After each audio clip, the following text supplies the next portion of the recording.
It's a warning kung talagang ituloy nila yung warrant of arrest kay Pastor Apollo Kibuloy.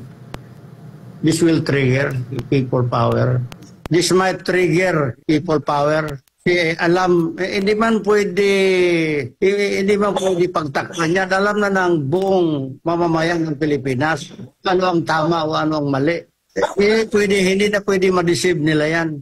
So, ako, I'm praying magkaisa na ang taong bayan ng Pilipino. Magkaisa na. Ito ang naging pahayag ni Roland Aziz Monk Olamit, ang Secretary General for Political Mobilization and current State Chairman ng MNLF ng Davao City sa nangyayaring panggigipit ng mababa at mataas na kapulungan ng Kongreso kay Pastor Apollo C. Kibuloy ng The Kingdom of Jesus Christ sa pamamagitan ng pagpataw ng warrant of arrest.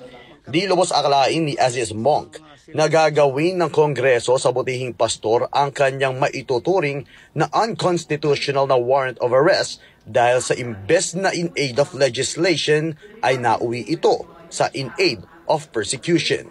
Hindi na umano sakop ng mga mambabatas ng Kamara at Senado ang kanilang panggigipit kay Pastor Apollo at sa SMNI na natatanging media na kilalang may lakas na loob na pumupuna at nagsisiwalat ng katiwalian sa kasalukuyang administrasyon.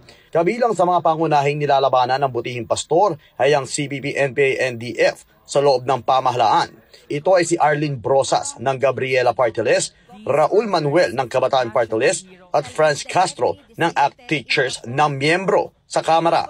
Sa kabilang banda naman ay kilala ang akbayan na ginagamit ng komunistang teroristang grupo sa kanilang mga propaganda na inirerepresenta ni Senador Risa Hontiveros.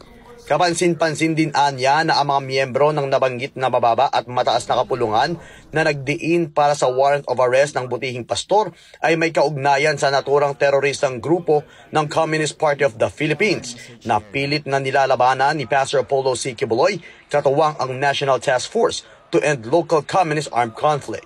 Yung NTF, LCAC, alam ng buong mamayan.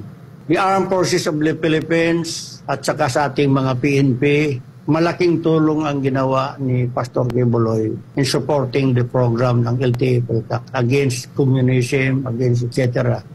Now, current situation, nagbago, nagbalik ang mga negotiations. Yan pa lang sa pagtulong niya sa NTF-LCAC. Nakita ko ang sinseridad, ang laki talaga ng tulong niya sa ating bayan. Sa huli ay wala ng pasintabi na sinabi ni Aziz Monk na kabilang ang buong Bangsamoro sa nabudol ng kasalukuyang administrasyong Marcos Jr. Anyway, in my personal, mukhang nabudol tayo. Nabudol ang buong Bangsamoro dyan because the chairman has expected na i-recover ni BBM ang bad image na nangyari sa father niya, the late President Ferdinand Marcos Sr. Para sa Diyos at Pilipinas kumahal, Franco Baranda, SMNI News.